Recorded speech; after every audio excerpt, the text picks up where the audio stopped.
The Asmar school in northern Gaza's Shati camp after an Israeli strike. Several people were killed and numerous were wounded, Palestinian health officials said on Saturday. The following graphic images show people gathering at the school, which was being used to shelter displaced people. Rescuers searched for survivors beneath the rubble.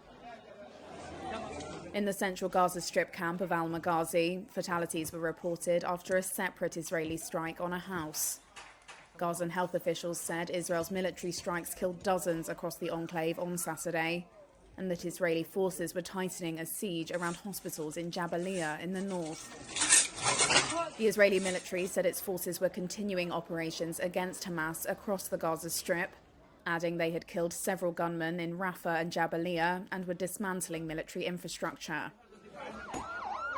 Residents and medical officials in Gaza said Israeli forces were bombing houses and besieging hospitals, preventing medical and food supplies from entering to force them to leave Jabalia camp.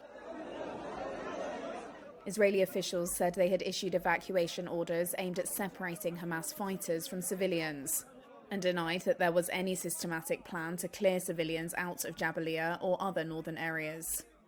Last week, some Gaza medics refused orders by the Israeli army to evacuate hospitals or leave their patients.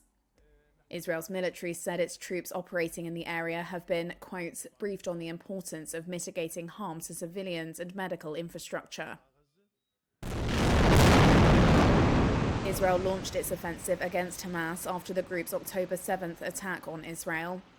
1,200 people were killed and around 250 were taken into Gaza as hostages, according to Israeli tallies.